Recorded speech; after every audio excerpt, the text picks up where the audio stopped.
Allegiance and remain standing for Pastor Doyle to lead us in prayer. Allegiance to the flag of the United States of America, and to the republic for which it stands, one nation under God, indivisible, with liberty and justice.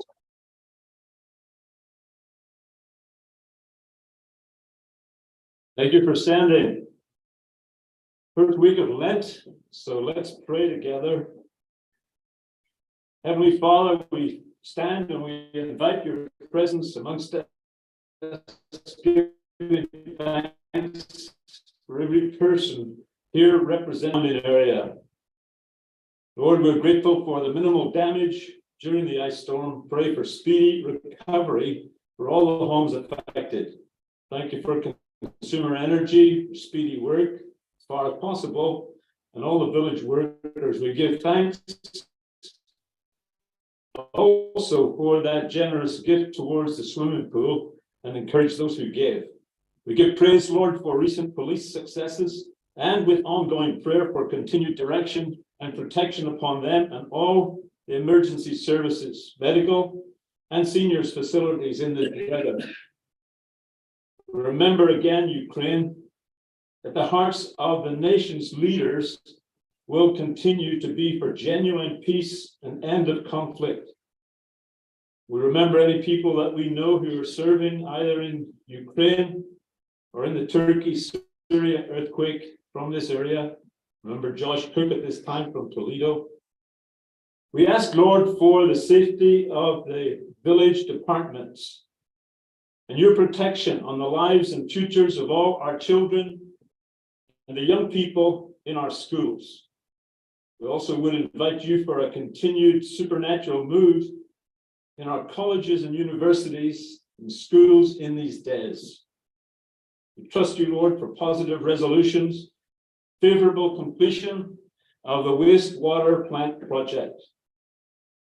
Opportunities too, that the local churches here will be engaged together and effectively in the community, helping in the lives of both the families and businesses, for comfort and strength to be given to those suffering, any and especially those who have suffered unexpected bereavements and loss in Blissfield families.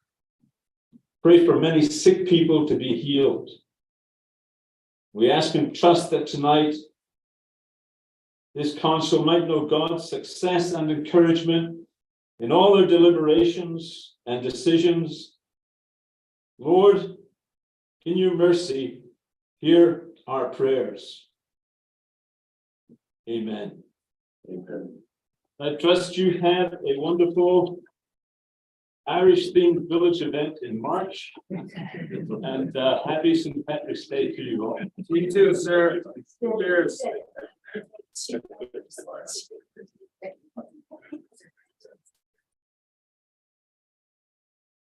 Pastor Doyle, just so you're aware, we do have a first Thursday event in March that is centered around St. Patrick's Day. So be on the lookout. I am, and it's my birthday. I believe. Well. I was just getting ideas for my birthday.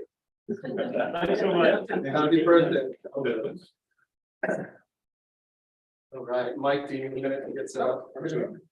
Go with roll call. Lisa, you want to take roll call, please? Benson, Present. Mike Gunner, Here. Gwen Newsom. Here.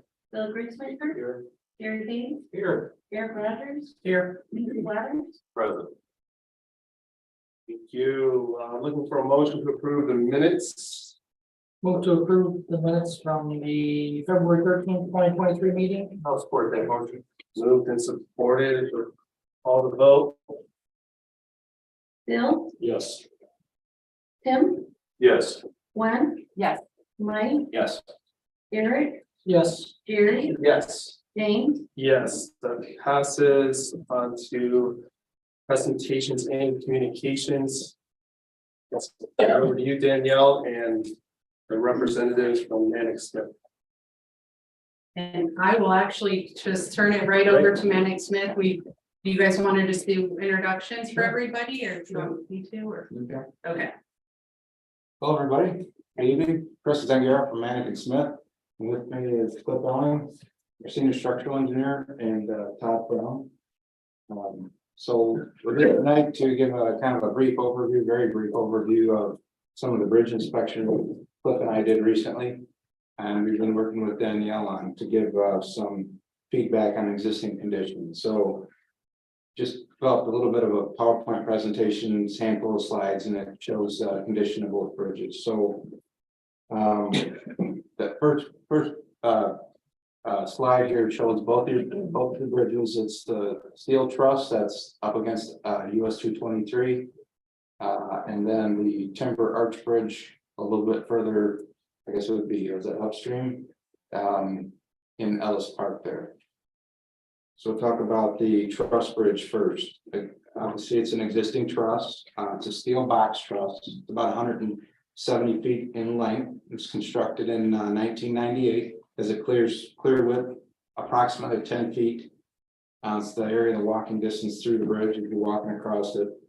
And the members primarily are A847 weathering steel. It's important to note that. Well, here's why. I'll just go into that. If you don't know that visually, if you're looking at that bridge, it looks like it's rusting, and that's because it is. Weathering steel is designed to do that. It creates a what they call a patina. It's a rust coating. It's like just like painting or galvanizing. It's a different form of a coating system. It was developed, I want to say, back in the 50s or 60s. It's problematic in Michigan because of the salt sprays that we use here. So we generally don't use it on trunk line projects, but you see it a lot in pedestrian use. So that bridge is pretty common. So when we first walked out onto the bridge, without looking too hard at anything, we walked through the truss, thought there's really nothing to report. This bridge looks pretty good. A couple minor little defects here and there. It's only when we got underneath of the bridge is when we started to see some of the problems. The primary problem is your floor beam and your stringer system are deteriorating aggressively.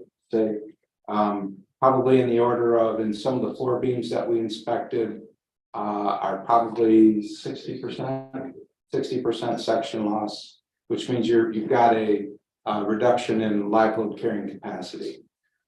So got to be careful with that. The truss members themselves, the main trusses of the steel that you're seeing as you're walking through, we could not find a whole lot wrong with those. There's very little damage. Unfortunately, the floor beam and stringer system is what carries the timber deck and the people walking on it. So what you want to do is be careful with concentrated loads. We don't think it's to the point where it needs to be closed, but certainly maybe large events, you might consider closing it. And just kind of watching pointed loads, no vehicle type loads, not even gators, that kind of thing. We would keep it off of it. And not fully loaded bridge, like I said, in large events where you're going to get concentrated on those floor beams and stringers. So, and again, I think our primary recommendation for that bridge was to replace it. Start thinking about replacing it. The reason we say replace, you could try to attempt to repair some of those floor beams and stringers, but it's gonna get very costly to do that. You gotta cut that truss apart. We've talked to the manufacturer, they don't recommend it. They're recommending replace, I think we gave a replacement cost of that truss of somewhere in the neighborhood of $800,000. I think it's what we recommended, yeah. And then we have a couple of photos to show some of the damage. This first one, you can see Cliff's got his hand right close to the top of one of the stringers. It's got a hole right through the top of the top flange. And we picked, there's 5 random spots that they opened up for us. The guys at the township really good to work with. And this is just the damage that we saw. So it was 5 random spots. It's a 170-foot long bridge. So there was a heck of a lot more than this going on that we didn't document. Again, there's some more. You can see the top flanges of those stringers are rotting, and the stringers are much more advanced stage of deterioration than the floor beams are. Another hole, and that's a floor beam at the bottom side of the truss. So you can see there it's 0 or 100% section loss at that point. This is a picture of some of the bottom diagonals, the diagonal bracing. So it's basically it's a secondary member. Essentially, I would say somewhere in the 80 to 90% of these have some form of deterioration on them. So they're not doing a whole heck of a lot in transferring load. So that's the steel bridge. The arch bridge, we would say is probably in much better condition. I think we gave it an overall condition rating of high end of fair to low end of good. I would say the steel truss is high or low end of fair to high end of poor. So just to give you an idea, this is a timber glulam arch. It's constructed in 1977, reconstructed in 2017. It's about 130 feet long. It's got about a 5-foot clear width. There was a lot of cosmetic stuff wrong with this one, but in general, structurally speaking, we didn't see a lot wrong with it. Just needs a little bit of TLC, some painting repairs, just to prolong the glulam, the timber, clean that up and coat it. The decking, I think, was in, I would say, starting to maybe potentially needing replacement. The railings were wobbly, so you could spend a little bit of money on potentially fixing up the railings. But all in all, it was more cosmetic than constructed that we had identified. Went through basically all of that. I jumped ahead, I guess. And then just some photos. One of the most significant things we found was we noticed this is looking up from the underside of at the end of one of the ends of the bridge. It's the floor beam or stringer at the end. It's the whole, what we noticed was the entire bridge was slid or shifted several inches. And it was sliding off of the abutment. You can see there it's probably approximately halfway before that beam would have slid completely off. So we identified that. We talked to the township, and the guys at the township, we told them what to do, shift it back and create some what we call stay plates. They did that. They had them fabricated. Unfortunately, I did not bring a photo with me of the after, and we went out and looked at it again. They did a nice job. It set it back up, true. And then those stay plates should keep it in place if it decides it wants to move again. One of the things we were told was during large events, a lot of people get on this thing and try to make it sway. We would recommend against that.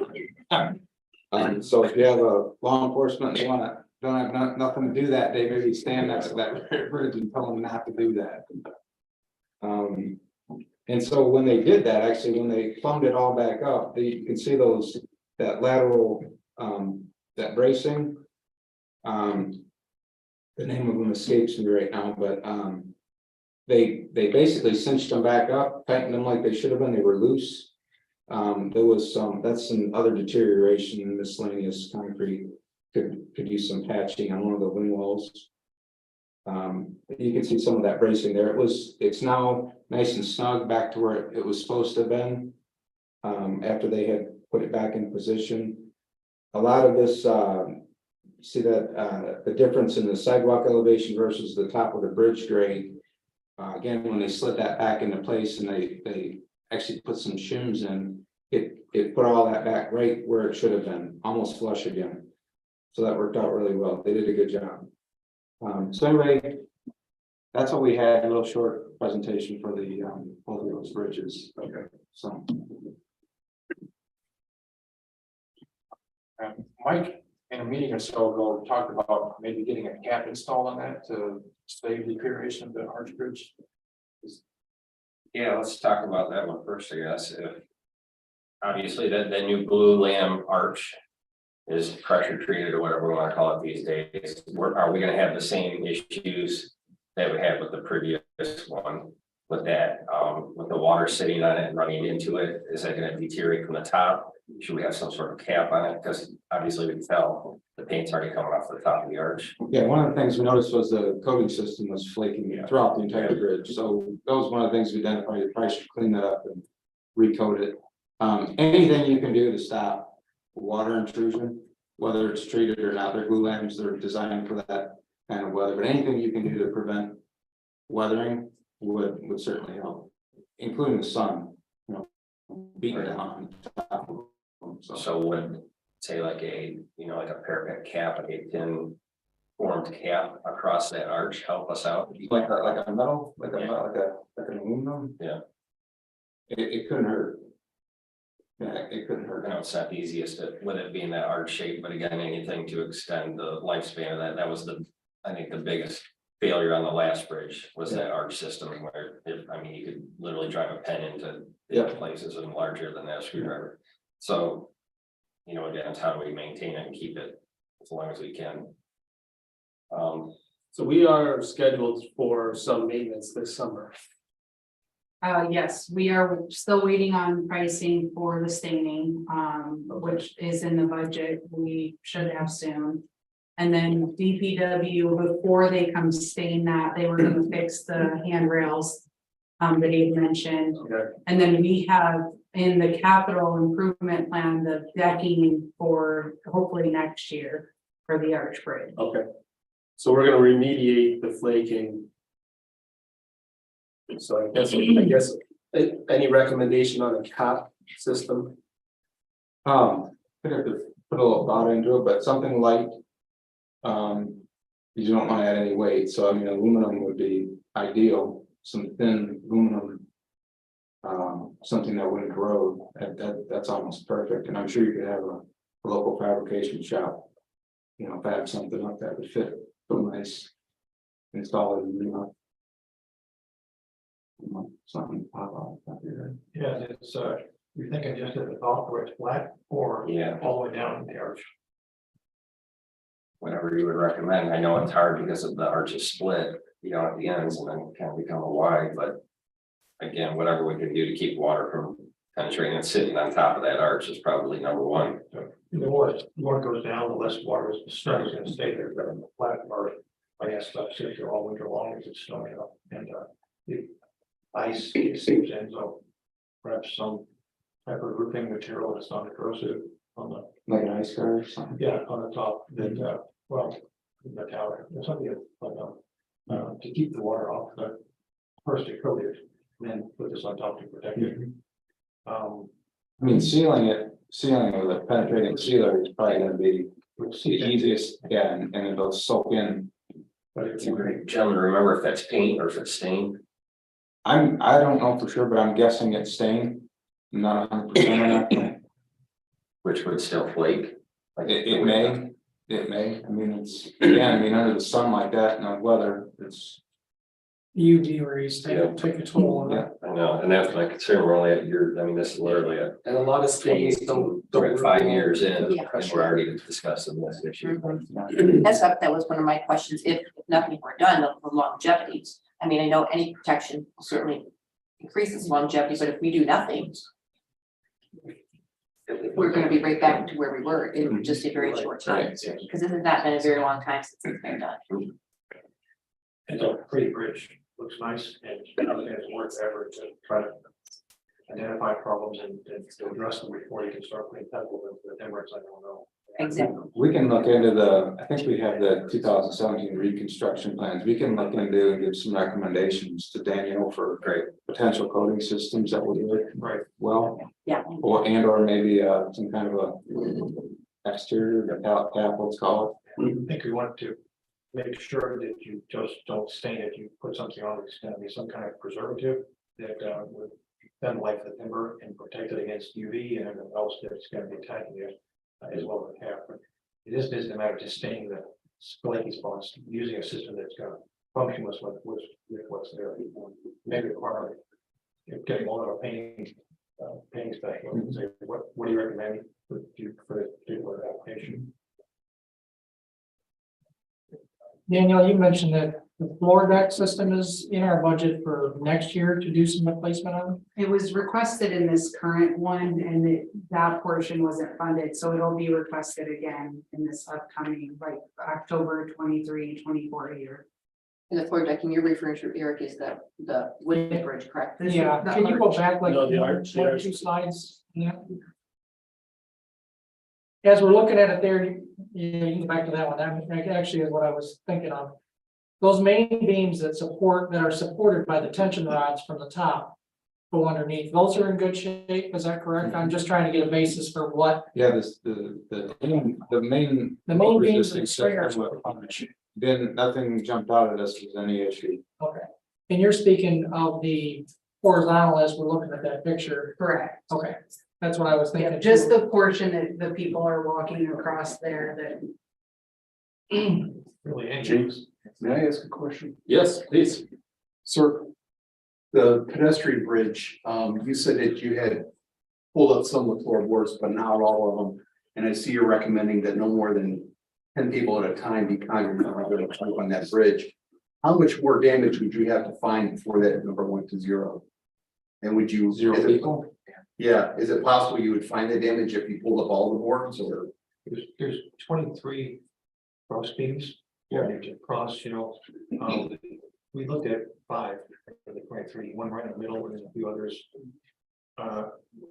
We found on those 5, anywhere from, we measured with I think the metal is, they compared it with what's on the plans, how I think it's supposed to be. And on those 20, on the 5 cross pieces out of the 23, we had between 30 and 50% loss of section. 84. One of them has down here 84% loss of section. Right, okay, that's Yeah. on the 23 that go. The stringer. The 23 that go the other this way, those are between 36 and 56%. Those, I see what you're saying. The ones that when you're talking about The strings. they run this way on top of those are stringers. They're smaller pieces and They're in the same direction you would walk. Okay, yeah. You're right. The one he has his hand on right now are Yeah, the stringers. that's the stringer. Those were- And that's the one that's the 60 or the Yeah. 56 to 84%. Those are worse. Those are worse versus the, But as you can see, that planking spans over, all of them. So you could lose one of them and the plank would still work. It just Mhm. might be a soft spot, which the maintenance crews have to get in and sister or be next to it and fix it. But the bridge, the truss itself, from what we can tell, is decent shape. Just the thing you walk on is failing. If one of these failed, you wouldn't have a cascade of them? No, it would be, so we're concentrated on eliminating concentrated load.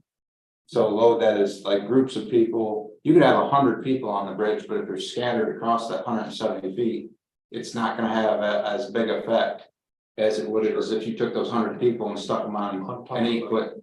Now you've got to concentrate, that's what we're trying to avoid, so like a horse walking across the bridge is heavy point load. A vehicle, a gator or a 4-wheeler or a truck, heavy point load, that could result in a local, what we call localized failure. The trucks are in good condition. They don't appear like there's a whole lot going on with them. It's this local, the stringers, floor beams, what we do, sir, when we find a bridge like this that is in trouble, has some loss, section loss, we sit and recommend to, it's designed for 10,000 pounds and 80 pounds per square foot. We say, don't have any vehicles, no horses, restrict the loading. Increase the inspection frequency so that we're looking at this thing every year and saying, we found another hole at the same spot that's getting bigger. And then try to, if there is some damage that's repairable, like we get a hole, we gotta fix it because it's sagging the board, then have it maintained until such time as we can replace it. So we can try to restrict the load, not to make it last forever, but just to prolong the life. So not just, stick it in the sand and wait for someone to get injured. And ultimately, our recommendation was to replace the bridge. It's probably the most cost-effective solution. Even if you tried to repair it and you did get a contractor to do it, you're gonna spend a vast majority of the cost to replace it anyway, so you'd be further ahead replacing it. And So when you say to replace it, but you're also saying not to replace it like right now, we could. You mentioned something about like for 10 years or something like that. I mean, it's just like a road bridge. You see a road bridge is posted. Mhm. They've gone through, somebody's gone through like us and have looked at the bridge and said it's got deterioration. They measure the deterioration. They come up with a safe live load carrying capacity. And then they post the bridge, restrict it to that load. We're saying the same thing. Restrict the loading. Say in 26 years, you've got 50% loss or 80% loss. And therefore, given that, you can have 10 more years before you start getting to be so bad, it's gonna require closure. But don't wait till then and then. No.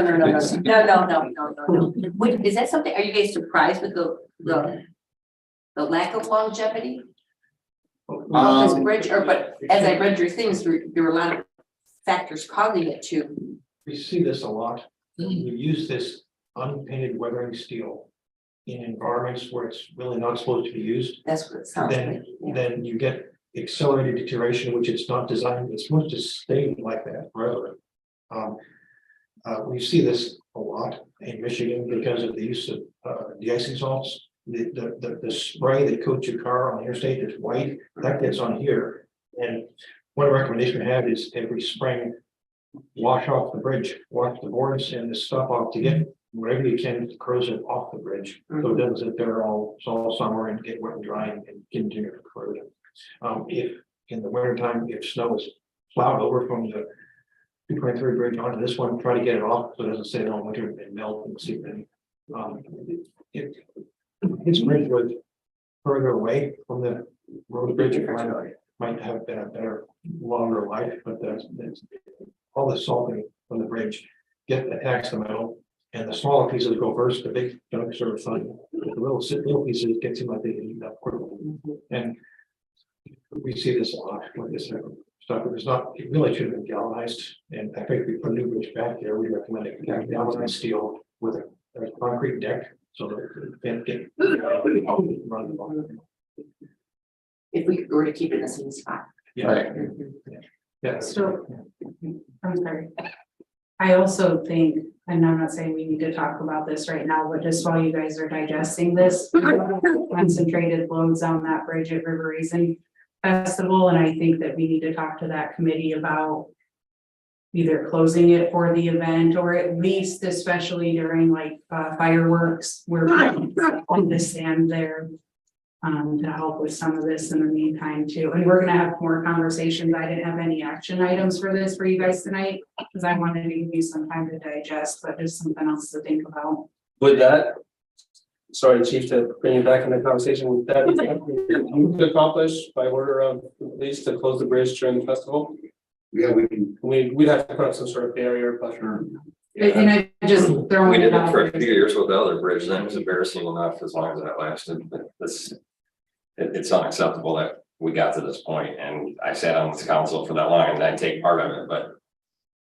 Number one, why was the engineering allowed originally to use a bridge like that they knew would be near the traffic? And, I know that our DPW is spread salt down there, because I remember seeing the blue dye across it, so there's Yeah. things that should have been done that we should have handled a long time ago. And I think the the citizens are gonna be up uproar if we have to replace this bridge at $800,000.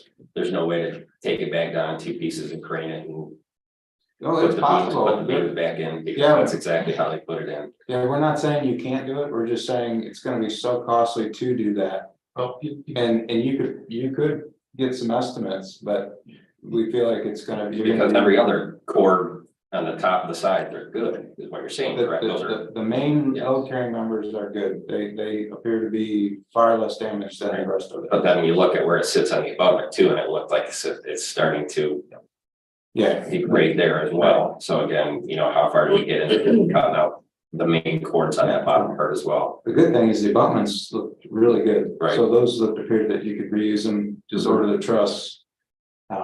Pull that one out, put it in the land.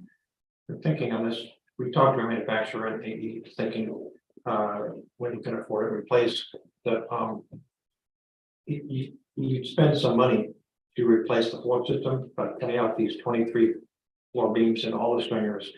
And then you get some life expectancy from that amount of money. And we're thinking it might not be what you would expect from what you're spending.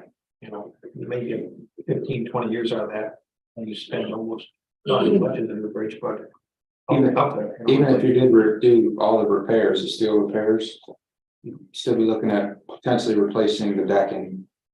And then we would strongly recommend painting the entire truss, which is that in and of itself, because of the containment and the environmental concerns around it being over the river, et cetera, that is gonna be very expensive. Trying to protect the steel that's there, go further deterioration, it's kind That of. was one of the questions I had was, you can paint it now with that. That's not what you're recommending. Well, we had, so the problem with painting it right now, if you did nothing else and just painted it, you're covering up some of the deterioration. It would slow that down a little bit, but it might also hide it, you know, from further additional future inspections. So you might miss some growth, that kind of thing. We estimated, I think, a 10-year, we were trying to be conservative on that, but I mean, we were trying to, I mean, once the deterioration starts, it's not linear, it's gonna start to get faster and faster and faster. Yeah, and so. Yeah, our overall recommendation is replace as soon as you can. I have a question. So if we did replace it with a galvanized bridge, what's the expected lifespan for something like that? 50 years. And it also depends on how much you how you maintain it. Concrete deck, like we did in Ypsilanti with same sand. Piece like with this would be galvanized as opposed to road. That may have cost. Right. 50 years. 50 years is like a good number. When you spoke of Ypsilanti, is that the one at Riverside Park that you're talking Yeah, the about? big one, that's 174, and it's got a little bit bigger members, but it's got a concrete deck. It's away from the main drag, so it doesn't get as much spray, but the same thing, you know, and we expect 50 years of that thing or more. You know. Is that the same bridge that looks very similar to ours? Yeah, it's a big. As far as the trusses, The box trucks. but the walking part of it is concrete, is it? It's a not galvanized, it's a rusty steel bridge. We haven't inspected it since it was built, but we're thinking it should be, we don't need to galvanize it with the salt application. There should be salt in the bridge. They should Right. show. That's probably close to 70 feet, 70, 80 feet off the road. Yeah. Same. Yeah, it varies, it's on an angle. Yeah, you're off of 12. Yeah. It's a little bit starter member, looks like they're bigger members, which may be just more loading. This is. Yeah. And that's another thing you can build into the design is a section loss calculation. In other words, make your metal thickness thicker. Like in 3/16 to 1/4 of an inch is the minimum thickness on these members, but you could bump that up a 1/16 and have some corrosion loss. So that gives you even longer Lifespan. Yeah. Would the galvanized be painted then at a 10, 15, 20 year, you know, repetitive? Well, if it's talking about galvanized, I would recommend painting. No, We've seen bridges like this in Oakland County that are pedestrian next to a road bridge and the painting. It's a wreck, you know, a couple of flakes off, it's never painted again, and it just grows through the paint and we just replace it, today galvanizing is a primary protection system against corrosion, but stuff that's next door. Painting is like covering something with saran wrap. Once it's punctured, it's gonna rust, if galvanizing is damaged, it self-heals. It has a second coating of zinc on it that allows it that deteriorates first. Plus it goes inside as well as outside, inside and outside both, so it's a good system. It's expensive, but it's good. Is there any necessary repairs that we need to make immediately?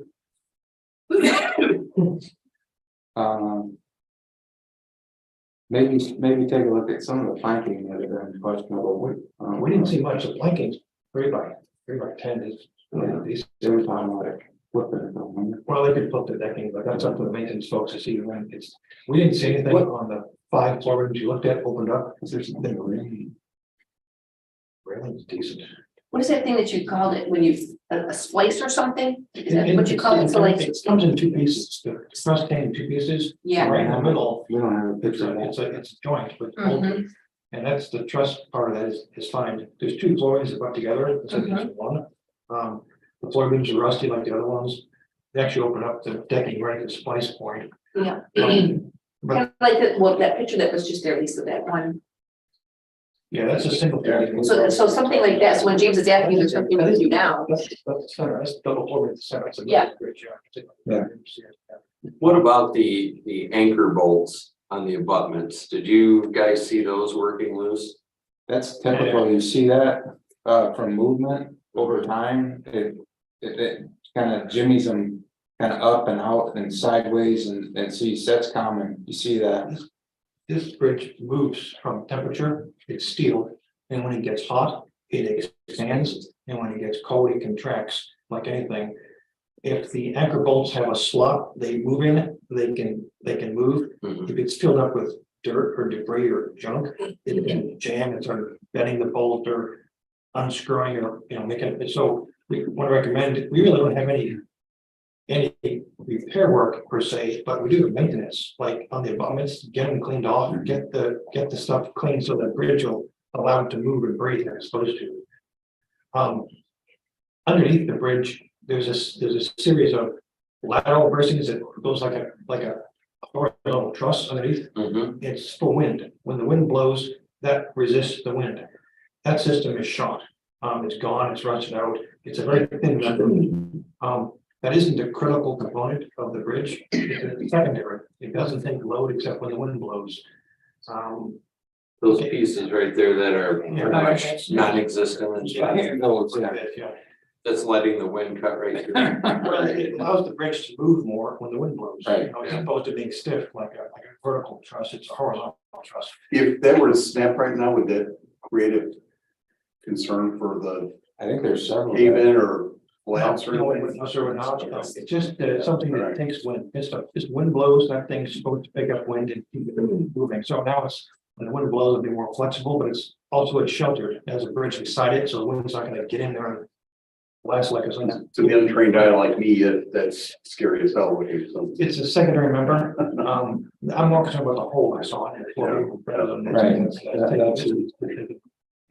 Can you gentlemen give us an idea how long this type of soft weather should have lasted, or should would last elsewhere, not quote by a highway or, Without the salt sprays, longer than it has. Well, Let me ask this as a secondary to Mike, how would it have lasted longer? Had we done yearly power washes on it and kept salt off of the decking and that sort of thing? I would have painted the floor system. Right into a bridge, paint the floor system first, from the walk surface down, paint everything underneath it with a coating of brown, so it looks like it's rusted, but it's actually painted. That's commonly done on bridges that are like interstate bridges on 275, they're core 10 steel, but at the joints, they get a different color paint. It's a paint system because that area has water coming in and they coat it with rust. I would have coated it originally and then, you don't want to put any kind of de-icing salts on this bridge. If it's washed off and that'd be a benefit as well, to get the icy salted blow onto the top of the bridge. But to answer your question, I'm not sure 100% the length of the lifespan has not been. Proper maintenance on these bridges, not in the correct environment, which is not a salt, I would suggest 50 years. Yeah, I was gonna say 40 to 50, but If you have salt on it, the Lansing Center, downtown Lansing, the boardwalk, it's all Corten steel. I can put my hands in some of the beams, it's so bad. They salt it because people work there. It's all being replaced with galvanized. It was the wrong material in the wrong location, and it's constantly gets wet, never gets dry. If it's in the right application and it's maintained, it'll last as long as any of the bridge. Corten steel is a good material, but we always get to them when they're rotted and corroded. I don't ever call it when they're rotted. Back to James's question, and just, is there anything in particular that you would recommend in the next, 6 months? This is where I think you guys need to be working on, that's critical, the next 3 months, maybe summertime's here, but what We'll might go you? back to our notes. We had we developed the SIR bridge safety inspection report. And I thought we had work recommendations. But that's a good question. What do you do? We suggest every year, give it a cursory We inspection. can see that, yes, No vehicles at all. you mentioned that, yes. Do we have vehicles that go across the bridge? No, in fact, we have poles up and. Well, but does the snow scraper go across that thing? No, DPW doesn't drive Okay, any vehicles. We have the poles and we also have signs Right. placed that says no That's what I motorized thought. vehicles, Okay. ATVs, snowmobiles, So or we're good I don't with remember that. exactly what it And you is. said that your recommendation was to shovel off the snow. Possible, you can hand shovel it, rather than Mhm. trying to run a gator, you might crush something like stringers. Under normal conditions, it's not frequently used by, one or two Right, people. right. As many as you want, up to about 50, that's, and don't bunch them together. Right. But I guess structurally, so if you're, structurally, is there something we should be doing in the next 3 months, 6 months? Besides those recommendations of the people and things of that nature, Which is just cleaning the bridge, getting a power washer and getting the abutment stuff. that's cleaned the up. big thing. Get the Yeah. water washed off. During a seasonal inspection, if we're out there next time, we're gonna look at the abutments in detail. And try to get all the stuff out of there and see why these bolts are bending or unscrewing or what's going on with it.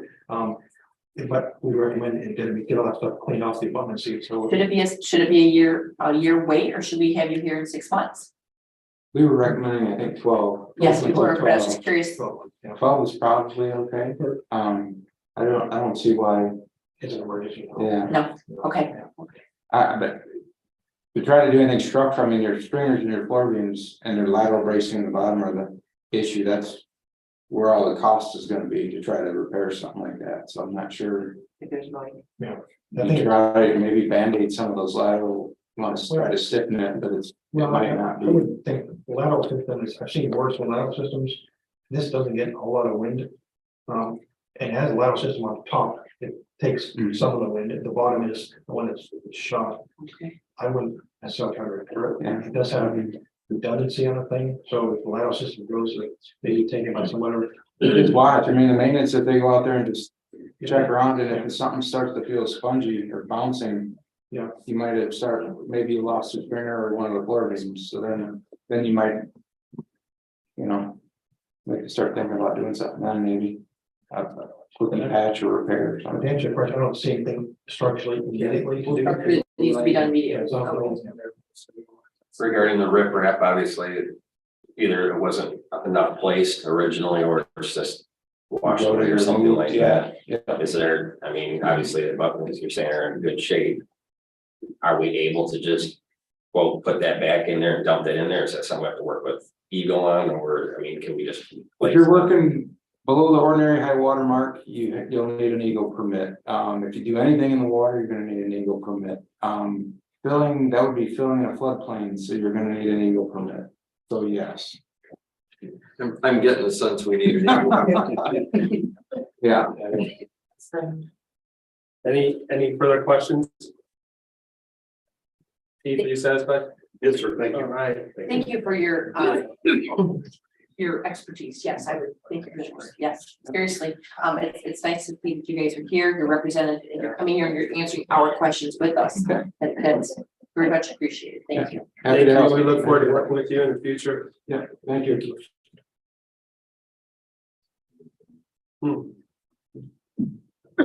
Council, any further discussion on the topic, Danielle? No, I think we'll have further conversations. I didn't wanna do it all right after you guys got the information, so. We'll talk about how we wanna move forward at another meeting. All right, well, thank you, gentlemen. You're welcome to stay or if you want to get home. Feel free to come on. Yeah, Thank you. all right. I guess we're moving on to the agenda. I'm looking for a motion to approve the agenda. I'll make a motion to approve tonight's agenda as presented. Support. Moved and supported. Lisa, if you will. Tim. Yes. Barry and Tim. Eric, Yes. Gwen, Yes. Bill, Yes. Gary, Yes. Mike, Yes. Tim, Yes. Jane. Yes. Passes. Public comment items on the agenda. Anybody have anything, Scott? Just give them a rec. Just here to, Rotary. Great. Thank you. Yes, thank you again. Moving on to unfinished business then. Does anybody have any unfinished business?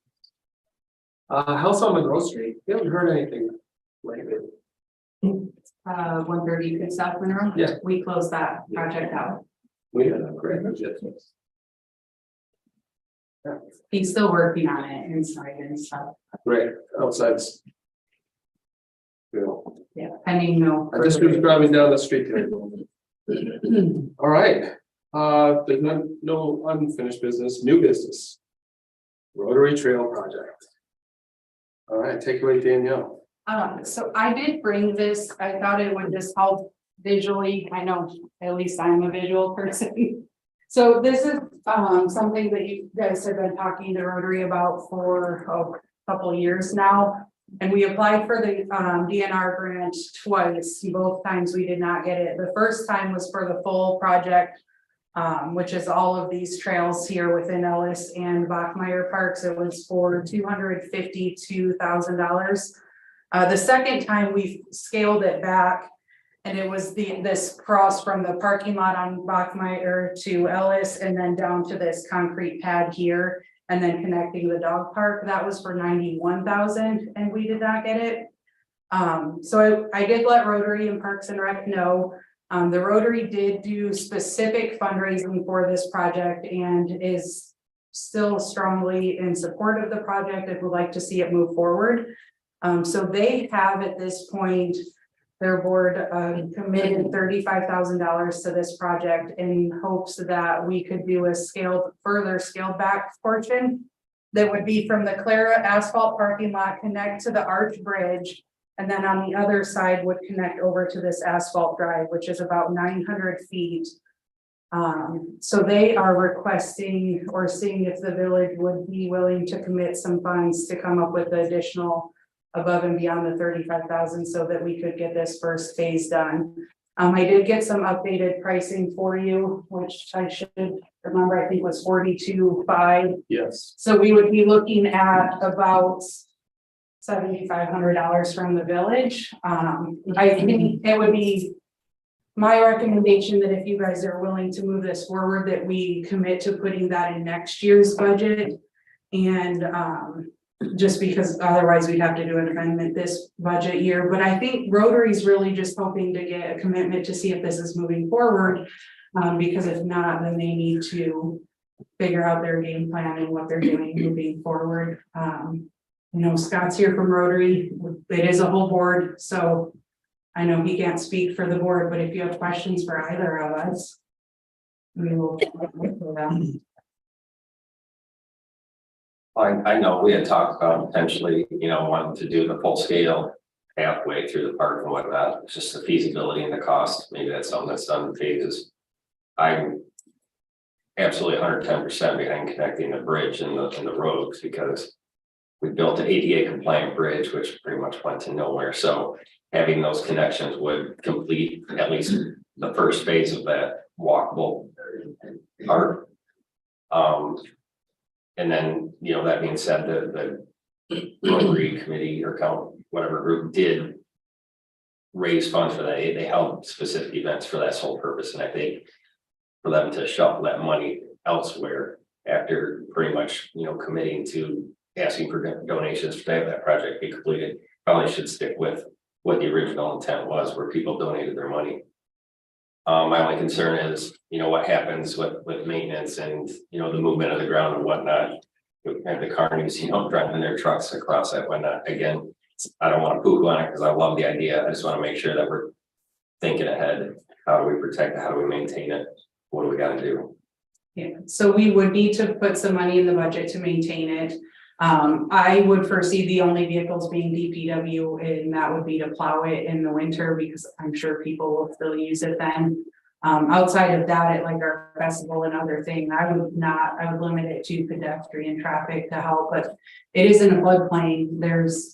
I don't know, it is bound to eventually kind of tear up, and I would recommend that we allocate like a small portion of funds every year, carry those forward and add, and that way we can cover the maintenance cost. But yeah, Are we looking at concrete? Are we looking at asphalt with a good base? What are it would be a base with asphalt. I would say we should sit down and come up with 7,500 to do it this year. If that's the intent of the board, I don't want to, you know, they have projects that they want to focus on. If it's something we could build this summer, that would be the idea of Rotary. I'm sure we could sit down and somehow work on the budget to come up with $7,500 and get it done this construction year. Danielle, do you have an idea roughly annual maintenance impact on that? We had it calculated for, I don't for this reduced section, for the scaled back version that we did last time, it was about $1,500 a year. So I would say it, I mean, if I throw a number out of it, I don't think it'll be more than 1,000 for the reduced portion. Thank you. One of the things that I had considered is we just went through our goals and what some of our projects were, and one of our projects is maintenance. And it's not for this, certainly, Scott, I just want to reiterate, I am for the idea behind it. I don't know where the 7,500 would come from this year, but I see where Danielle, you're saying for the 23-24 year. It would be great if it was this year, but I'm just trying to be realistic. It was not part of our goals. And of that we just, like I said, discussed. However, I believe it's in the master plan for the Parks and Rec.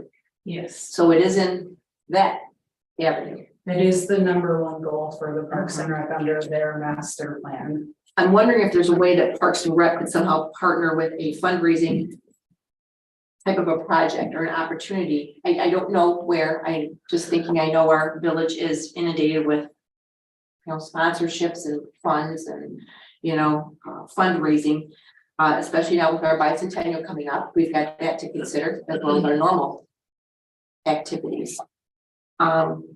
Is there a way, Danielle, I had in my notes here to ask about, would this be part of our Sparks grant that is being written, you know, in that area in the park? Could we add this to it? I do think potentially we could, but I think that we're starting to stretch where I think our grant needs to be focused on what a specific project. I think we're going to start losing them a little bit if we expand that request. But I was wondering, since it does go by the old pool, I mean, the walkway or the what we're talking about here, this portion of it, it does go by the old pool, that facility, if that could be part of the program. That's if we're not going in that direction, I would not necessarily suggest that, but since it is in that vicinity, that's why I was curious if you thought that would be a good thing or not. I mean, you could potentially include it on that side, but again, I would be hesitant. I think we're going to have more success with the Spark grant being very focused in what our request is. And I think and maybe I'm wrong, but I don't want them to feel like we're just throwing in everything into that application. Because right now, I think we have a really good kind of idea and plan moving forward. I also, yes, Sorry. you want me to put it back where it was? Yeah. I also think that it would be good to be able to give the Rotary some kind of commitment rather than saying, oh, we're gonna try to do this, or. Because I do think I want it, like, they've been really good partners with the village, and I don't want, this is already drug on, I think, again, 2 years, I wanna say, give or take. I know it was before my time, Yeah, actually, it's probably been 4 to 5 years, okay, that this conversation has been about. I can't speak for the board. We do have a board meeting on Wednesday. As president of Rotary, I can't speak exactly for the board. But I would strongly suggest that we would cover that 7,500 if there's a commitment from the village council to proceed with the first phase. Scott, can you just introduce yourself? Sure can. You can stay there. Okay, Scott Croft, president of Blissfield Rotary. Thank you. So the only thing I'm gonna, and I hate to do this, but connecting the old pool site to the dog park, to the asphalt track, seems to me almost be a better option than to go from the bridge to the asphalt drive across the back of the softball site, softball field. I know it's a late adjustment, I get it. But Well, you're brave. if we're going, look, we have to allocate some money. This is a great thing for those that have difficulties accessing the park. I think we can find a maintenance year over year, $1,500 to build up a fund. I don't think it would take too much more. Are you saying coming down to the softball field behind the pool? Or are you talking, I think Over he's towards the saying dog the park. sidewalk that runs in. On the old pool site. You've got a connected to sidewalk that. that runs to the end of the building and somehow connect it, rather than from straight across. I think when it gets to the front of the dog park, not behind it, because that's where that gate is. Yeah, so. Cause that would be the pathway through that instead of would keep straight it out of across. the truck traffic from the festival as well. So then you would just, they would use the current asphalt drive to walk over to the bridge. Yeah. I'm thinking ADA, so they could go down the sidewalk there, continue across the arch bridge and then connect, because we were trying to connect pavement to pavement. Yeah, I understand. Yeah, so this, we're planning on doing something with the old building. You're probably looking at close to the same footage if you did I that. bet you. Yeah, I bet you are. Yeah, I think, because then you're just gonna keep the existing asphalt there. And I don't know, does Rotary care about the design portion necessarily, or? No, we haven't suggested it. We've pretty much been, provide the information from Parks and Recs and review as far as which direction you want to possibly entertain. And I do remember Jacob Norman coming in and making this presentation and talking through it with him. And schematically, this was the original idea, and it had all the walking paths moved together. So if we're gonna do a scaled down version, and we're gonna allocate 7,500, I think if we can get the same footage, I think that might be a nicer avenue to begin with. And it doesn't eliminate anything, it just adds an additional section. So if we do in the future complete everything on that drive, we would just then have that additional pathway to the dog park. So that, I would support that, and I would also support trying to, well, making a budget amendment in 22-23, if not 23-24. But we talked about the cedar bellow, was that originally your 10,000, was that gonna come out of the general fund? It was, yes, and DDA did. The DDA agreed to pay a third or almost a third. 33. So we're Yeah, but there's Partially there. pieces that we can maybe It's halfway there. piece together. Yeah, well, and maybe, I mean, it sounds like too, maybe we talk to Rotary and say, hey, we're willing to move forward. We know we have 33, we can look for additional funds, but would you guys be willing to help out? I Knowing mean, that, yeah, even if it's not the full 75, knowing that the village would commit is what you're here, what you're saying, Scott. Excuse me? Knowing that the village would commit to the 7,500. You're thinking perhaps Rotary would go ahead and allow that, and then we would pay that 7,500. Is that what you're saying? No, not necessarily. Okay. What I'm saying is that if there's actually a commitment to go forward with a phase of walking trail, I do not see that the board within the Rotary organization of the Village of Blissfield would deny an additional $7,500 of our money so that the project can continue. So raise the 35,000 to the 42,500. But then we, the village, would go on board with the 7,500 to pay you back. No, that's not what you're saying at all. No, no, we're just committing to building phase 1. So let me backtrack. Maybe what makes more sense is just a commitment. And let's bid this project out, because I'm giving you an estimate. Maybe we can get somebody in here that will come do this, and maybe the bid comes in at 37,000, then we have the funds. Okay. We can do a budget amendment with the 33. If it comes in different, we can always talk to Rotary, but we've at least bid it out and we've committed to moving this project forward. yeah, we weren't given a final cost. We were asked to make a commitment to do a phase of the walking trail. And that commitment, that or forward commitment was $35,000. It wasn't until tonight that I actually saw that there was $7,500 more that was being looked upon. Okay. So with that being said, we're having a little adjustment to this recommended motion. Right, you're just asking the board, I would just. the council to make a commitment to Yeah. the project. And then I can bid the project out and we'll go from there, and cross your fingers, we get good prices. Well, aren't we already? Isn't the board already been committed to completing this? We were under the grant. Like funding and that portion and that being denied. I mean, yes, I do think you guys are moving forward, but it's scaled back.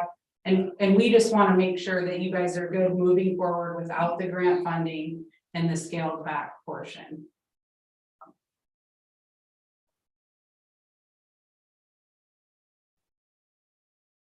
Yeah, maintenance, which was always part of it. I have it's a little bit of a sidebar, if you will. When the festival is here, does the village realize any funds from that festival being here?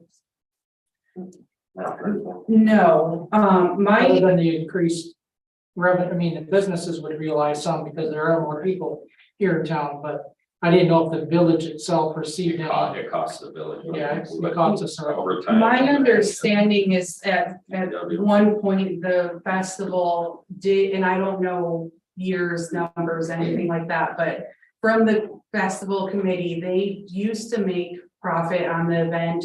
And that profit would then go back to the village for some things. They had indicated, and again, this is, I don't live it here, but that they had upgraded the electrical down at Ellis Park one year. So in the past, they had funded some projects.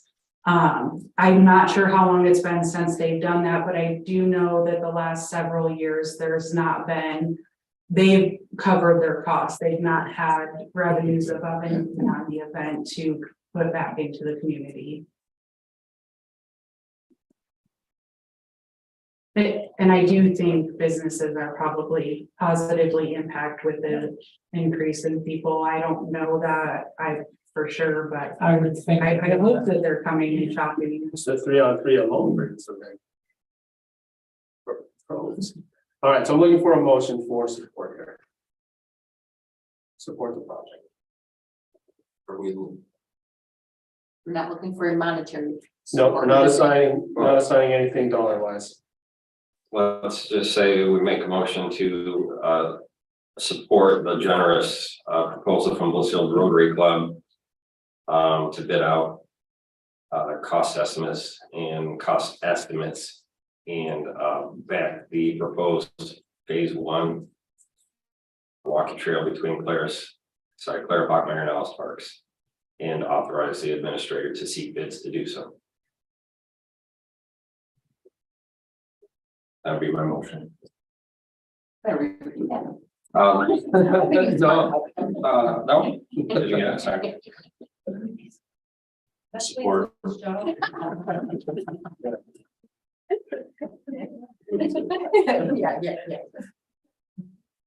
Who supported? Yeah.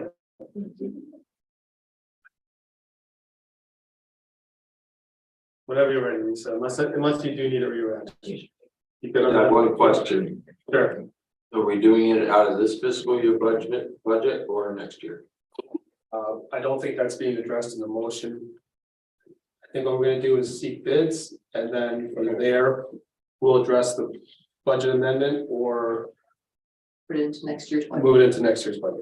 All right, I was just gonna say, the time to do that would be the spring when we have, whether it's Lenawee County Road Commission, whoever, talk about the 3 roads that we're gonna mill. I mean, we try to lump everything together potentially. Maybe more feasible. Yes, I agree. All right, keep that on your calendar. Go ahead, Lisa. You want to say what it is, Lisa, if you wouldn't mind, please. Move to support a proposal for Blissfield Rotary to bid out the cost estimate and proposed phase one for Claire Blackmeyer and Ellis Parks, and allow the village administrator To seek bids. yes, thank you. Thank you, Lisa. Is that allowed? Can Rotary seek bids? I think it was It'll be the village. I know, so it's just kind of worded as though both are. So can we strike that portion? And allow the last part says allow the village administrator. Yeah, so we're gonna strike the portion that Rotary is gonna seek bids. Can you just strike or do you have to? Yeah, I think she was saying we're supporting the Rotary Trail and seeking bids. I think is how we Okay. worded that. All right. As long as we have it. Do I do another rodeo? I'm great. Okay. When? Yes. Eric, Yes. Bill, Yes. Jerry, Yes. Mike, Yes. Tim, Yes. Jane. Yes, the motion passes. Thank you, Scott, for being here and your presentation on the matter. Number 2, resolution authorizing the submission of liquor license application for the farm to table dinner. This is a first Thursday event that the EDA will be holding, and they are going to be doing a farm to table dinner, which will include alcoholic beverages. So we're just requesting a recommendation for approval on that. Make a motion and to recommend approval of special event liquor license from the MLCC for the farm to table event to be held Thursday, September 7th, 2023 in downtown Blissfield. Support. Moved and supported. Bill, Eric, go ahead. Lisa, you will. My only comment, sorry, James. Again, I'm one that can tip back a beer or 7 when I want to, but again, it seems like we have a lot of our DD events focused on alcohol, and I think we should start to maybe expand our horizons. Obviously, that does pay and it does bring in people, but that said, there are a lot of other offerings that can bring people into town, and I think that we should try to maybe look at other options to bring people in. Well, you're on the DDA board. I know, and that's something Come up I'll with bring it. up at Wednesday.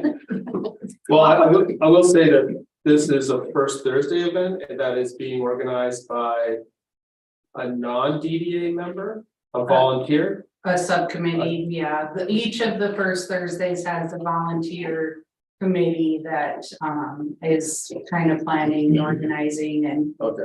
So hopefully more of these first Thursday events are non-alcoholic. Touch a Truck is an alcoholic. We're sober. Ours this Thursday is non-alcoholic.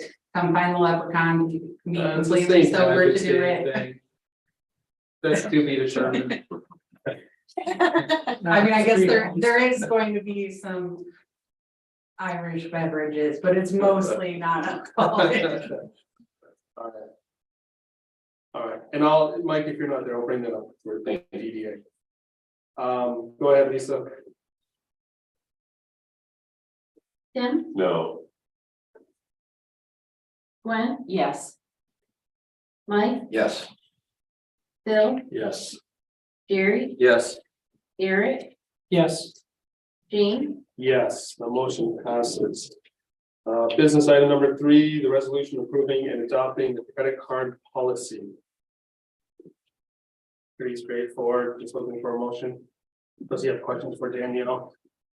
make a motion to approve the resolution approving and adopting the credit card policy as presented. Support. Moved and supported. Any questions? Lisa, if you will.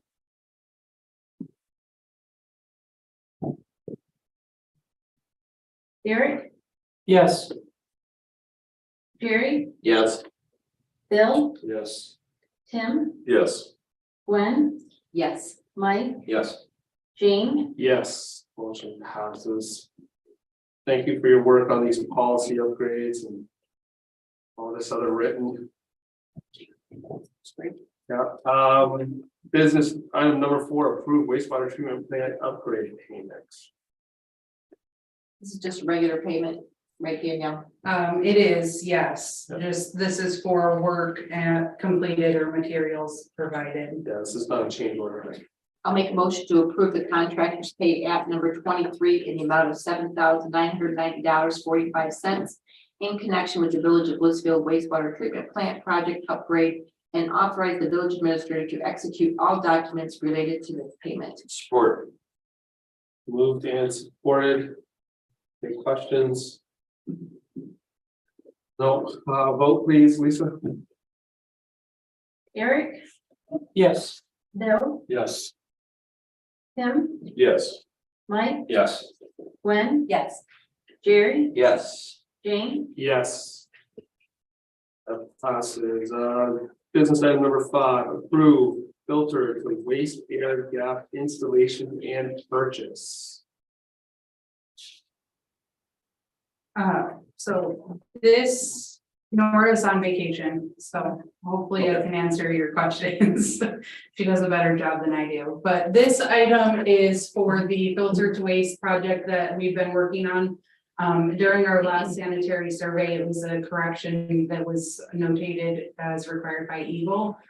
You guys did approve for us to work with Jones and Henry to get the engineering done. We put this project out to bid. We went to 5 different people. A couple of them were not interested. This was the lowest bid that met all the specifications. It does come in a little bit over budget. However, in that line within our capital projects, we're under budget on some other items. So overall, we should still be good. This is something that again needs to be completed for Eagle.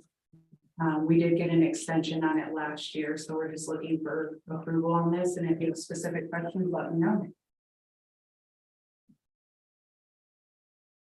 I'll move to approve the purchase in the amount of $28,467 from Monroe Plumbing and Heating Company to install the air gap for the filter to waste line at the water treatment plant. Support. Thank you. Moved and supported.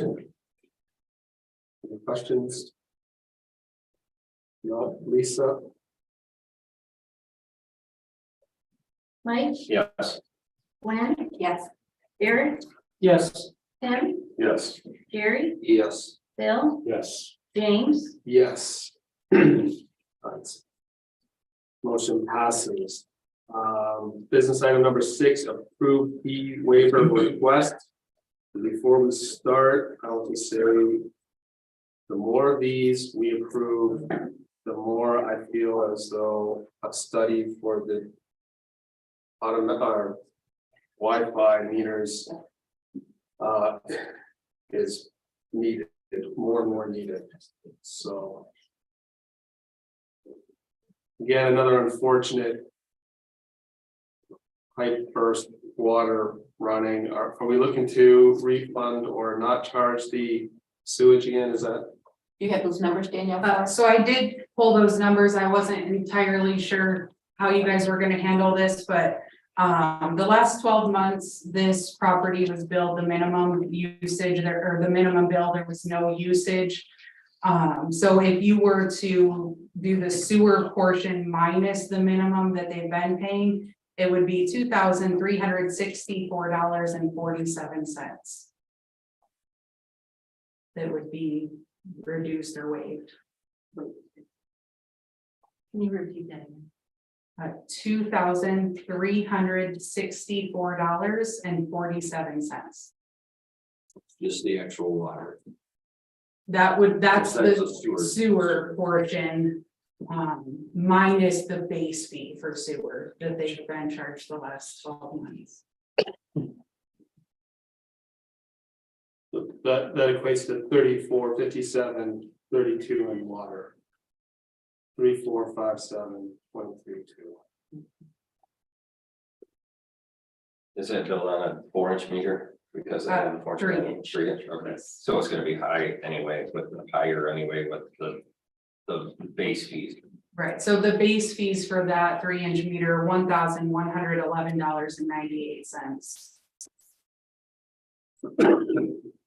Just kind of try to explain it, it seems high, but it's, when you base it off a 3-inch meter, it's still not as bad as it could have been.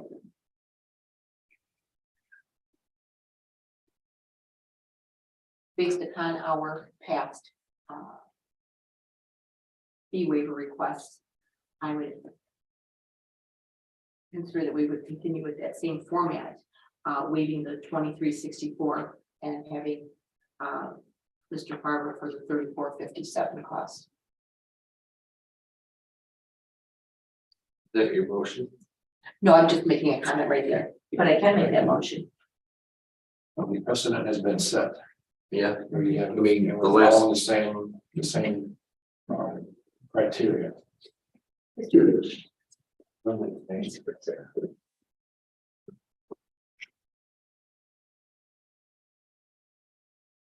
So the usage has been what, close to zero? It has been 0 until this break. This is the fire suppression system, so it doesn't tip in with it being vacant.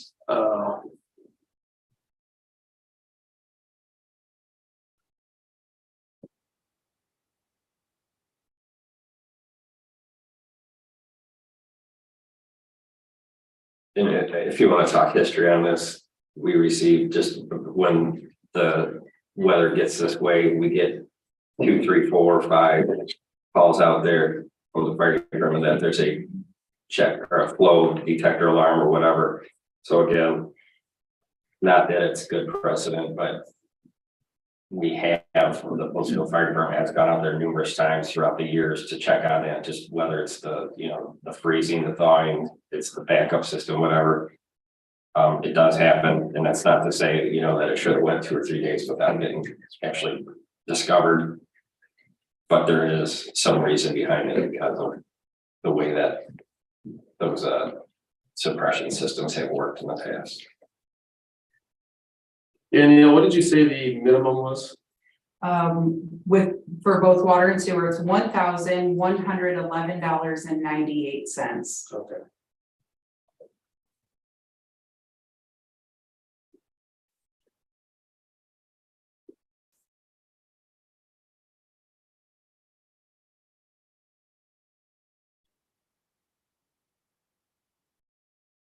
I'll make a motion to refund $2,364.47 as the sewer portion of the bill that he received of $5,821.79. In accordance with what we've done in the past precedents with other village residents. I'll support that. Moved and supported. Any other comments? Do you want to have a motion to remove the penalty? Because the penalty bigger than I don't. I already, I guess, so you guys know, I already made that decision because the council agenda was today. We'll assess penalties tomorrow morning, so I did tell Mr. Farber, because he has to come to council, that we wouldn't assess penalties pending this action tonight, so I'll let him know first thing tomorrow morning and he'll get that paid. Okay. Thank you. Lisa, if you want? Tim, Yes. Bill, Yes. Gwen, Yes. Mike, Yes. Eric, Yes, Jerry, Yes. James, Yes. Motion passes. Business item number 7, bid award for a tree removal. Move to award it. I move to award the tree and stuff removal to Fast Connect Tree and Landscape in amount of $18,200. Support. Any questions on this? We have the lowest bidder. Why did they split it with bids? I know, I was wrong. I would think when they talked to Brent, Brent wasn't looking at the form and he wanted to make sure that the park trees were different than the street trees. So then I think they ended up when we had separated it on the bid form, so they did the 2, but it was submitted as one bid.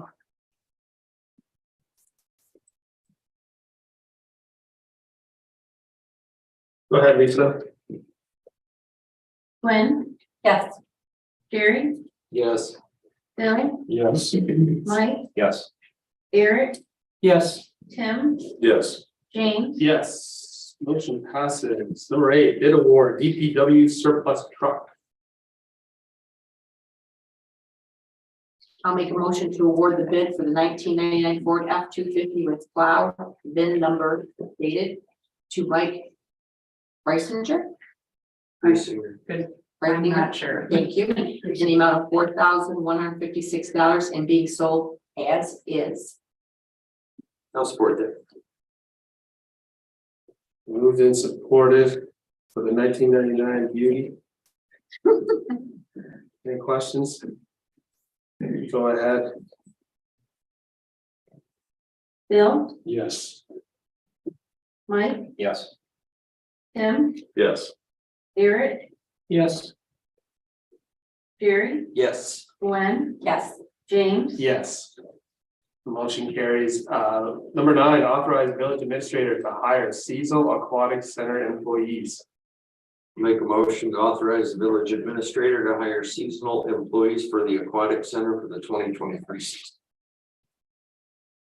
I support that. I do have a quick question. Go ahead. Eric, are you going to be involved with some of those interviews? I know that my assumption is from some of the notes that a lot of the lifeguards are coming back for this Correct. year, but my assumption is you'll be involved in that process. as Yeah, well. I've been doing the whole process. Yeah, Eric's actually been doing all of it, and he's got a chart that he's keeping track, so I'll just have the final.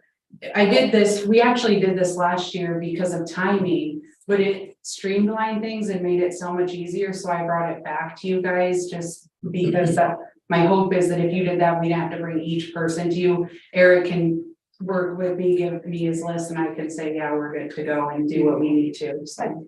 Okay. Which on a side note, we should finalize our last interview tomorrow. So we Excellent. should have a full setup by then, so.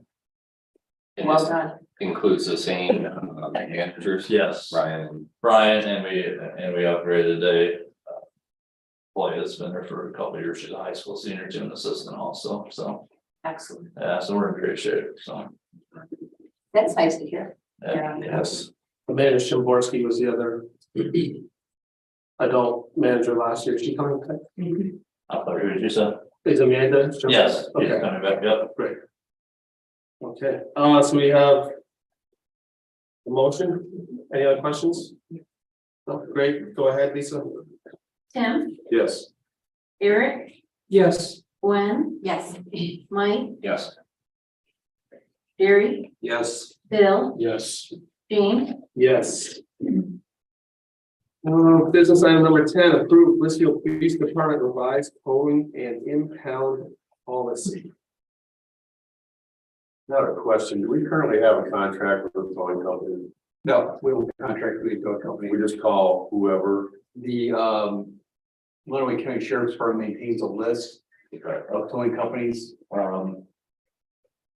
We generally go with, I believe it's Max Towing because they're the closest. But if they're not available or they're gonna be delayed, then we can go to a list and pick another tow company.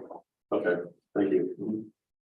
And what, from both of the policies, why now, for lack of better words, why are we?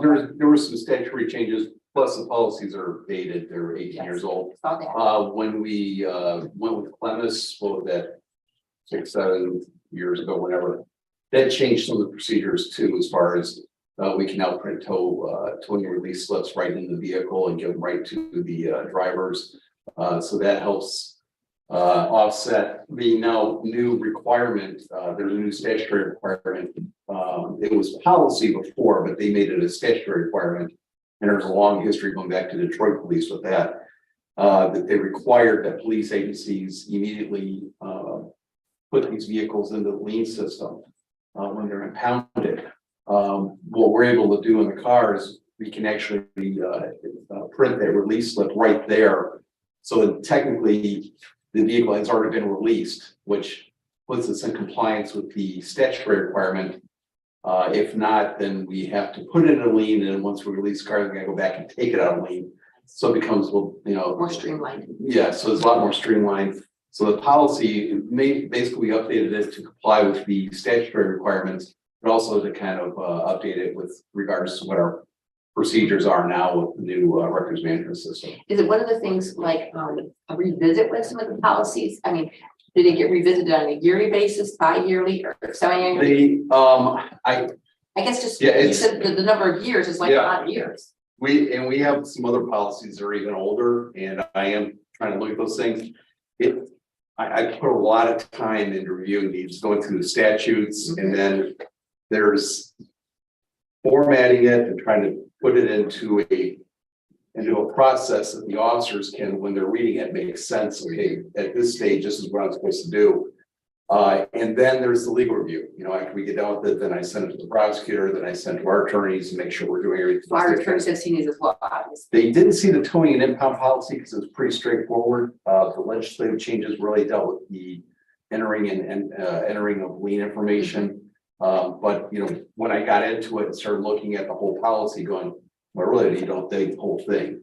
So that's how it kind of goes. But all the policies, yeah, I look at them. I've got 2 other ones that I'm working on right now that we don't even have a policy. This is regarding juvenile investigations. We don't have a policy on juvenile investigations. So I borrowed, stolen, whatever you want to call it, from other agencies with their permission. And now I'm trying to tweak it to our operations here, because obviously some of those policies talk about lockups and things like that. We don't have. Right. So I need to go through and tweak that and make sure that it fits our operation here in Blissfield.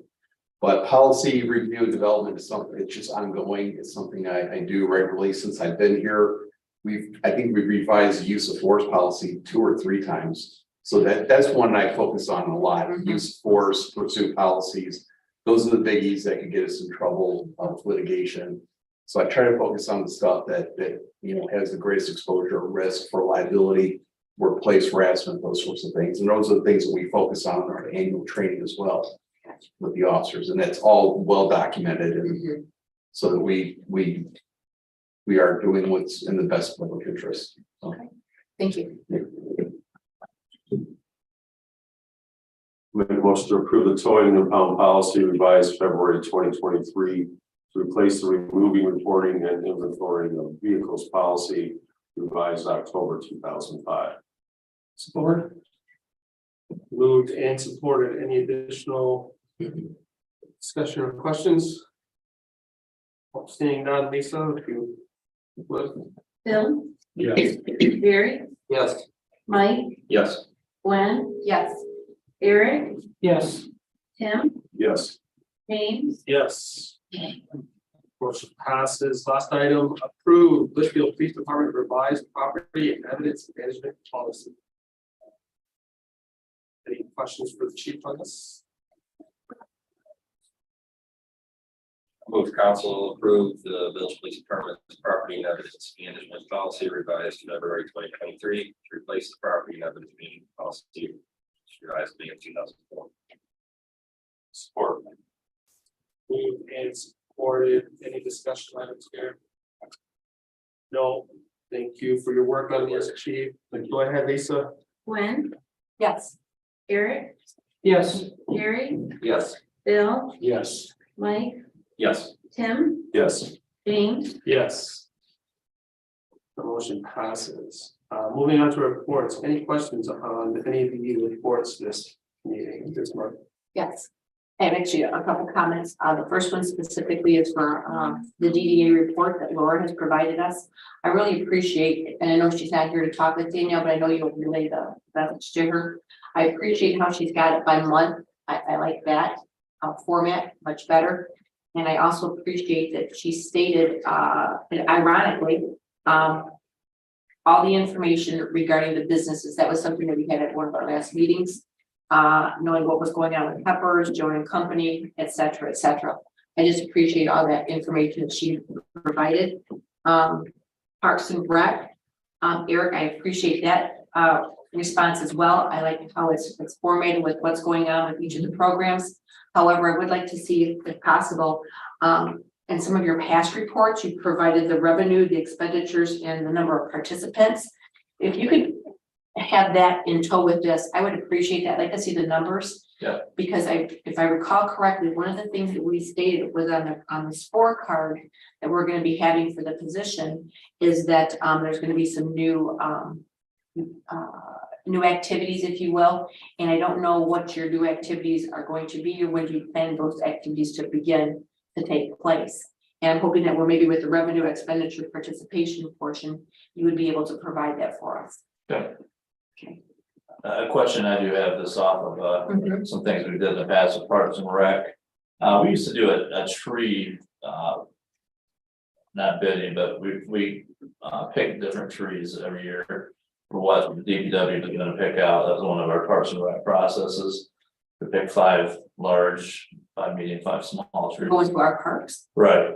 We did that yearly for. We used to do it for street trees 10, 11 years, street trees, yes. when I was on board. And we haven't did that in the last couple of years. I was just curious if that's being done yet, or if that's something that, I've only been on Parks and Rec for just a little is bit. it being so I don't done, know. as long as it's being done, I guess, but that's something we used to do, and I was curious of, I don't think we've changed the trees selection at all. okay. Like it's not been, the trees that we've been getting are that we stick with those. So we had a bunch of different choices, we tried to rotate through different ones, and as long as you're comfortable with it. On the radar is discuss further, we were talking about our tree canopy and how we were gonna try to improve that, so it's probably something that'll be discussed within the next few months regardless. Yeah. In fill and replace. But you're saying, again, going back to that, you're saying trees specifically for the parks. Right, trees, like Jerry said, you No, know, they were all Replace the street trees. Yes, right, but you're talking replace the parks for the, not That's street trees, that's not what you're talking about. yeah, it was street trees, yes. But no, And it doesn't matter, I mean, there was some that went in parks, some went to street trees. okay, I know the Parks and Rec would do that with the street trees. Yeah, we did it for 10, 11 years in a row, and Street trees, yeah. it just seems strange. To replace some of It the does. trees again. But why would Parks and Rec care about the street trees? I think they gave it to us, so we had something to do at the point, at that point. in time. Yes, it was. I mean, really, Oh, I think that's why. I mean, I back was then, curious, I just wanna make sure we're getting done, and we met quarterly, yeah, street trees, so we did, has nothing to do with Parks and Rec. Bob and I were on that committee. Park at one Street. point together. Street. that's all. Regarding the reports, I guess I would ask, are we expecting the supervisors or the managers, whatever, to come to these meetings and present, like, would we expect, Laura, because we, in the past we did, is that something that we want to continue? If they quote newer council, or are the reports suffice? I don't hear either way, I just wonder what the council's pleasure is, because we were pretty adamant that Heather used to be here and give her report every second. So is that the same or is it changed? What, I was gonna say, I don't have an opinion. Care one way or the other. I personally liked when Eric is here to talk about his report. I mean, honest answer. But no one from the library is here to talk about their report, and that was the next thing I wanted to talk about, is their lack of their report. I don't see anything on the report discussing anything about any redistricting or any voting going to be taking place or anything happening for their future. At least I didn't see anything in their minutes regarding that. And I'm a little concerned about that because I thought that we made that very clear when we met for budget processes, that we had expectations that some things were going to be moving forward. And I don't know if maybe subcommittee, have you guys had the opportunity to meet, or Danielle, what's the status with the subcommittees, do you know? I do a little bit. I did get an email, or the subcommittee and myself got an email from the library last week requesting a meeting. I did respond that I was not available. If they needed any information to let me know, I could provide it. They could still meet. I would defer to Mike or James if they were able to do that or not, because I didn't see any other correspondence. No, not as the committee, no. I don't know if the library themselves have. But you guys, as part of the subcommittee, have not had any. Oh, I've been to one, there was one meeting that I was able to attend. Yeah, that's the only And one. then we left it in the hands of, it going back to their legal counsel. So I'm not quite sure. Based on their minutes, it seems as though the employee lease agreement is gonna move forward. But I'm still not. So it would just be the building lease that the subcommittee would be dealing with at this point. Regarding everything else, I don't know. But that has nothing to do with. No, that the does not. funding Good mechanism. point. I didn't think of it that way, you guys. You're right. Your subcommittee is with the building lease. Right. But as far as going forth with the financial portion, I'm just gonna be very blunt about it. Okay, so if things come again this year and the request is for another $230,000. And there's been no movement on this, I'm not gonna be very comfortable with a comment about that, because again, I'm not repeating, but I am repeating. I thought we were very clear. We had expectations that some things would be moving forward. And I in all good conscience, because of that lengthy conversation and our expectations not being met, I wouldn't be holding my breath for 100% approval from Gwendusa. This thing, that's something we. I would agree with you. I mean, we were pretty adamant about Yes, we were.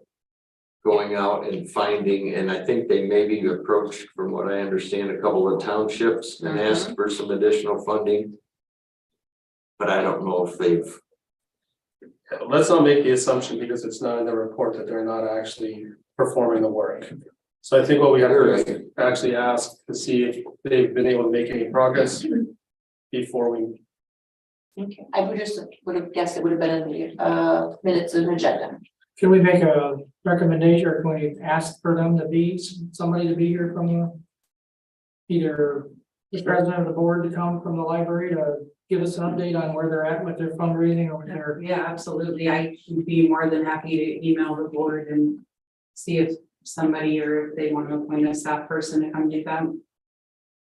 Going back to Mike's original question, I would prefer DDA more often than not. When these reports are being presented, just so questions can be asked, like the question tonight regarding alcohol could be asked and maybe addressed. And Parks and Rec is pretty busy, so, and so is DDA. And they're both funded by our board, so. But then perhaps. Ultimately, so it'd be nice to help make informed decisions. But I'm going to piggyback on that, is if we're asking for our DDA and our Parks and Rec, I would go with Eric's comment of having perhaps a representative from the library as well. Sure. And I think you have done that in the past, had invitations out there. Yeah, I guess. Well, just whatever. No, go ahead. No, make it. Yeah. Well, like, it's up to you, so I don't want to overstep my bounds here, but I guess my 2 cents, these are reports. So at no point during these reports are you guys actually taking action. I would actually be inclined to not require them to be in attendance because I do think that the employees are doing a really good job at providing you guys information. And that doesn't prevent you from asking a question that either one, I may be able to answer most of the time. And two, if I can't, will tell you that and can follow up with them and have you send that additional information because you're not delaying any action from the employees. So, and again, I think they've done a really good job at providing these. So I would be inclined to actually defer unless there's maybe like a really big update or something specific. That it just be more as an as needed basis, or if you guys do have something that you specifically want them to address, then you can have them attend that meeting, but that way they are able to spend time with their families and. Yeah, not to push back on that, but we did address EDA tonight and the second resolution that we passed or motion that we passed tonight and Rotary Trail. It has a Parks and Rec application there. So there are times I would think if there is an actionable item that, you know, whomever would want to be there representing that actionable item as well. Not that you can't answer questions but more often than not would be my ask.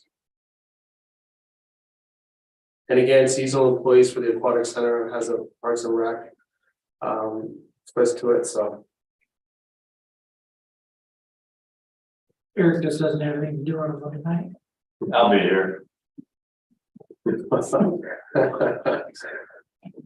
Scared of one, so. All right, council discussion items. Yeah, I don't know if you guys had the opportunity to see the email that Danielle sent later this afternoon regarding position at the library. If you guys can take a moment, take a look at your email. I think I don't know if you had the opportunity to see it, but you can take a look at that. I did hear back from them. Did you? They are going to reduce and keep that employee at part-time so that we don't continue to have any violations there. Did they recognize that was a Oversight. Was it a mistake or oversight? Yeah, I believe that was an oversight on their side, or maybe a misunderstanding of the rules. Okay, that was just my comment that you addressed it, Danielle. And I apologize, I didn't get something out to you guys before the council meeting, letting you know I didn't hear back from that. That's right, you're here to tell us. No, I would just during council discussion publicly thank all the village employees who worked through this last storms. I know the police department was extremely busy. I have no idea how busy DPW was, but I guarantee those guys were burning the candle at both ends and even all the support through all the departments. So thank you for handling that. I had help from Officer Wagner. He tracked down some line guys so that I was able to access my shed that had a wire sitting on top of it. So oddly enough, they had stuck it up there for the time being. So line guys are something else. But thank you to all of them working through the weather too. So. And Danielle, if you could relay a message. I know that with DPW guys, we're hearing it frequently, and I hope they know this, but just like our gentleman here speaking tonight regarding the bridge, and they continue to get compliments from a lot of people about how nice and cordial they are, and that is truly appreciated. I mean, they put us nicer words about our DPW crew going there and working with them on the bridge. So please let them know that we do appreciate that, and we do hear a lot of good things as well. Yeah, absolutely. I don't have a discussion item, or just a question. I know there was some discussion on Facebook the other day about the 2 pumps that are running out at the wastewater treatment plant, the bypass pumps. I thought your brother answered that really well. He did, but Yeah. they didn't want, I don't think they took him at his word. Oh. I was just wondering, how long will that be in place? Do we know? Hopefully we'll not need those by the end of this week, but Jason, I guess. For those out there that seen it, did actually answer that very accurately, so he was spot on with his response, so. And I'll just to follow that up in case anybody's listening, my village council does care. We care about this community, we care about all the people in the community, and if you ever have any issues about anything, come see us. Pertaining to village business.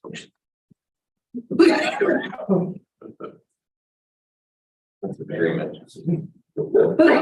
Yeah, sure am. I did James real quick, a couple, sorry, Jerry took one, and again, you know, that's kind of what I was alluded to, was the dialogue on social media and getting that proper information out there. You know, the gentleman asked a very valid question because it was affecting his way of life.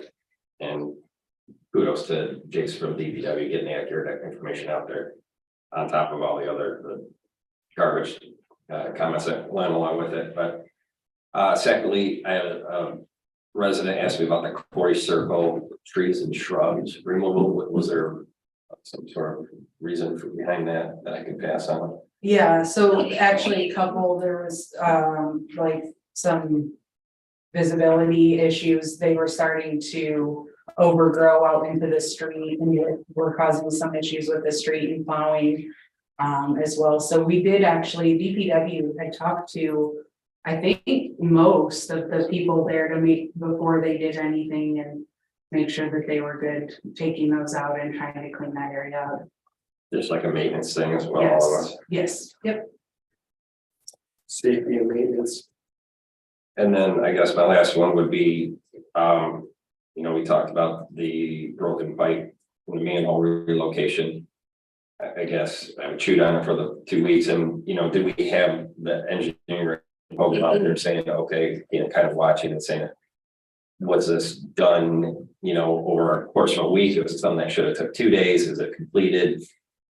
You know, are we going to be accurate on billing and saying that, okay, this project should have taken this amount of time? Did you guys stretch it out? Or was it that representative there on our behalf saying, okay, you did it the way it should have been done in the time that it should have been done?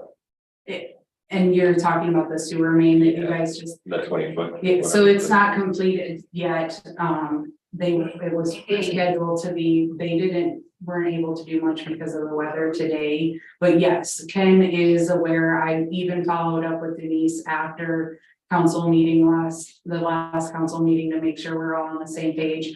Talked to Randy, who's gonna be also with the engineer, double checking to confirm everything. So I do think that they're. Okay, and that was my reasoning for not saying, giving them a number, you know, having that representative say, okay, it should be done in this amount of time. It's gonna require this amount of work and, you know, back or whatever. So I would rather have an accurate billing approved by the engineer who we hopefully trust rather than whatever the company, the contract it brings to us. Yeah. Yeah, those good negotiating, Mike.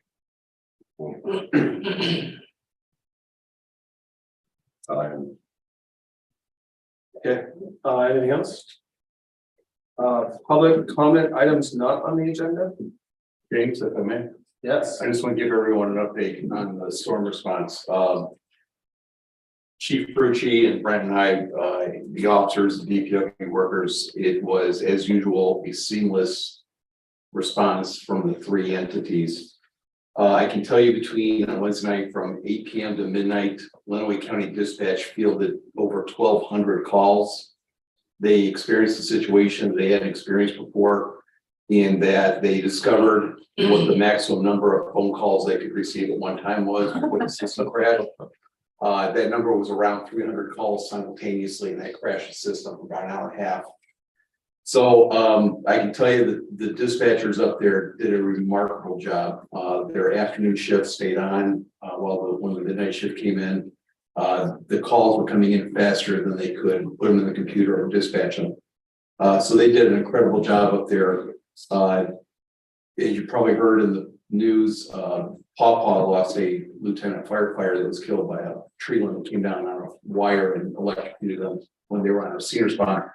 We had a near miss here over on Franklin Street. The firefighters were tending to a down wire when the limb came down, very, very close to them. There were no injuries, but it was close. It was a close call. We were experiencing that all night. I'm sure everyone here could hear the limbs cracking and falling, and it was quite something to see. But I want to personally thank a lot of the residents. Some of them, I don't even know who they were, but we were out trying to help DPW make sure the roads were cleared, and I would stop to try to clear out some limbs out of the roadway. And countless residents would stop and get out and help me out. We even saw some residents on Washington Street. They went out there with chainsaws and cleared out that huge tree that had come down. DPW was so inundated trying to keep the sewer plant going and things like that, that they went out there and took care of that for us. So there was just a lot of community support, and I think it really helped us all get back on feet pretty quickly. So. That's all I got. Thank you. Thank you. Yeah, and thank you to the township fire department. I didn't mention them earlier, but they're part of our community as well. So thank you. Thank you again, Chief. Thank you. Any other comments? Seeing none. Looking for an adjournment. Motion to adjourn. Second. Move and supported. Lisa.